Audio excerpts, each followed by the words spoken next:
Good morning mga kalapatid, no? At nandito na naman tayo para magbigay kasiyahan sa ating mga viewers, no? At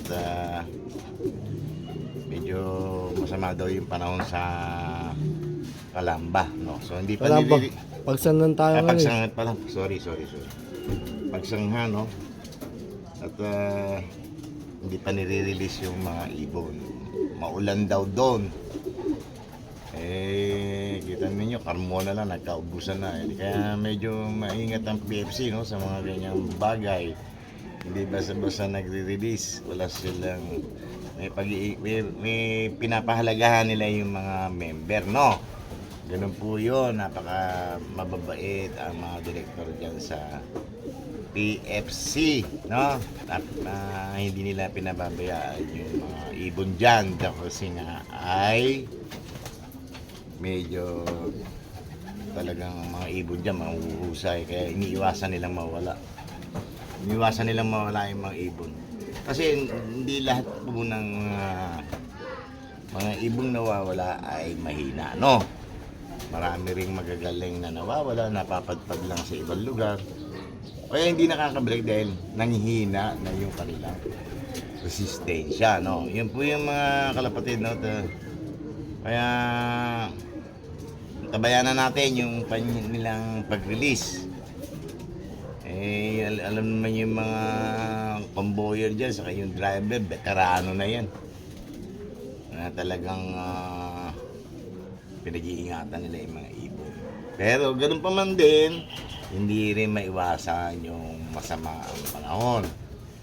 Kaya minsan talagang accidentally, hindi na nirelease sila, kala nila maganda, biglang sumasama yung panahon. Kaya doon maraming nawawala, no? Pero so far, talagang inaano nila. Pinag-iingatan nila. 80% pinag-iingatan. Yung kanilang, yung mga ibon dyan sa PFC. Kaya mga kalapatid, no? Maghihintay tayo. Ilan ba, ano mo, training mo yun? Ako, 7 na lang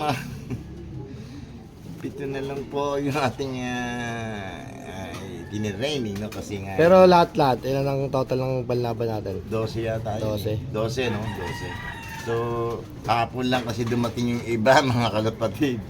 Kaya Sa third training namin, yung iba, training nung nakaraang nung isang araw, eh. third training namin, bali, yung ibang ngayon lang din dumating. Ay kahapon lang dumating, ibang Kahapon lang dumating, talagang stress na stress. Ang dudumi ng mga paa. third training yung mga kalapatids, kaso wala kaming vlog na eh. Pero 12 lahat sila, 12 panlaban. Hindi natin alam kung sino yung mag-graduate sa training na ito. Alam niyo, training lang mga kalapatid, para rin para din karera yan pag masama panahon, ha? Ang mangyayari pala, 2 old bird, 10 young bird na lang, no? Yung all bird namin medyo matibay-tibay. 2. Tapos Kaya lang, yung all bird namin galing ng north, hindi south. mga north Mga ano yun, overall. ano yun? North overall. Mga- Pa-experience lang namin sa kanila yung south naman.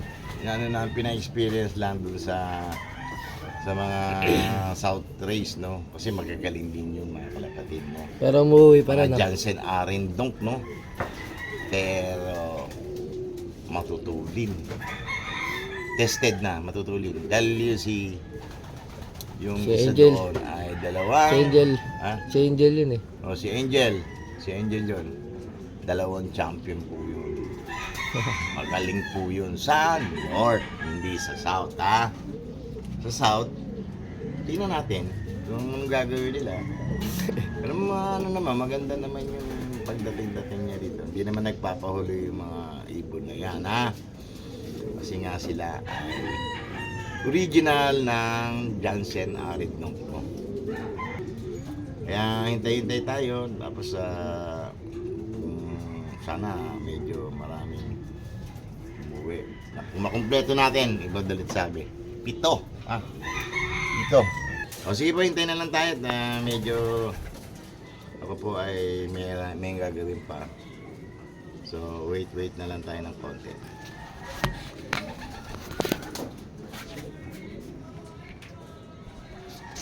Smash mga kapatids. 1 hour later. Good morning mga kapatids. Meron na si Papa agad sa Kabuyo pala pinakawalan.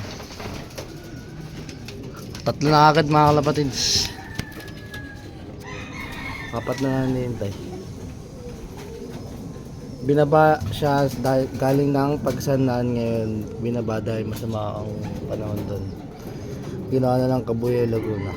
Yan, kararating lang nila mga kapatids. Tatlo na agad. Puro young bird yan mga kapatids. Tatlong young bird niya. Tanitan dyan na. Ganoon pa ng apat, dalawang old bird.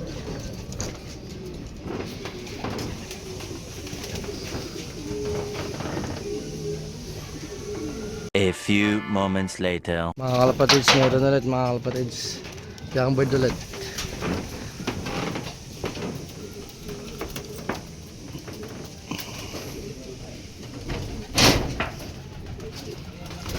Young bird ulit mga kalapatids.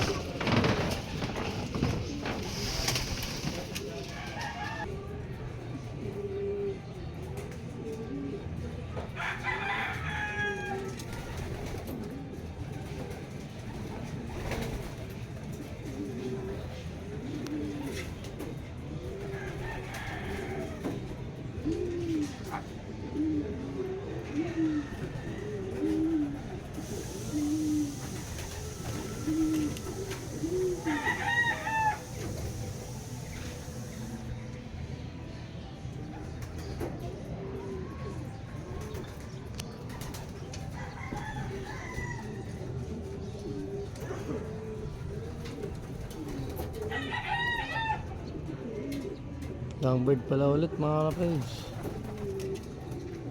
Ay, dalawa pala sa taas oh. 6. Ito na yung old bird mga kalapatids. Ito na yung old bird mga kalapatids. Si Angel.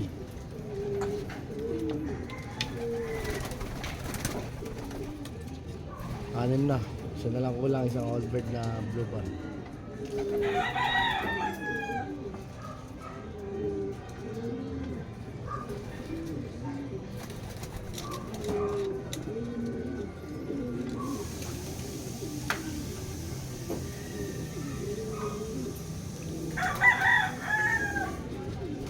Palit ko. Lock.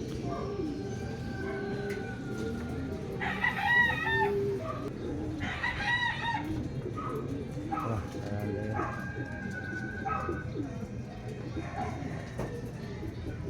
Ay, hindi amin yan.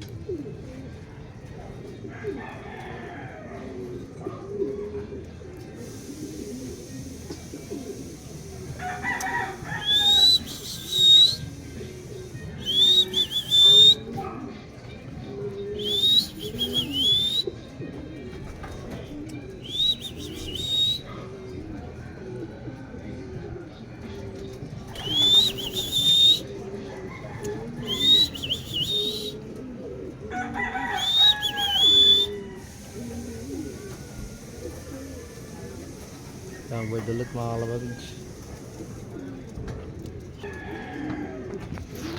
Tayo natin siya na lang kulang si Ilong. A few moments later. May dumating ulit tayo, baka si Ilong na ito mga kalapatids. Meron ba? Sa taas, Okay na. may galakad sa taas eh.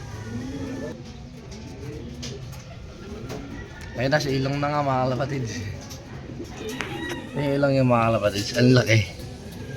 Ilong. Ayan, Ilong mga kalapatids. Pag pumasok ito yung mga kalapatids ha, hilahin ko lang yung tali, hindi na makakalabas yan. Ay, pumasok na mga kalapatids, hilahin ko yung tali. Hindi na makakalabas yan. Ayan, tignan mo. Magalak na yan. Kahit bubawin dito na yan, kahit bugawin natin, hindi makakalabas yan. Wala na, sarado ko na mga kalapatids. Hindi na siya makakalabas oh. Doon ka na, sa loob ka na. Silong mga kalapatids.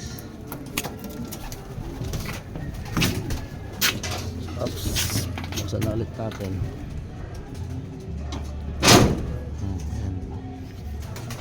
Galing diba? Okay, no. Kompleto na mga kalapatids. 7 out of 7 na.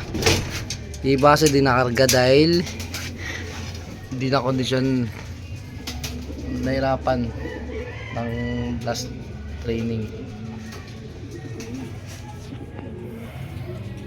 Bye bye mga kapatid. Next update na lang.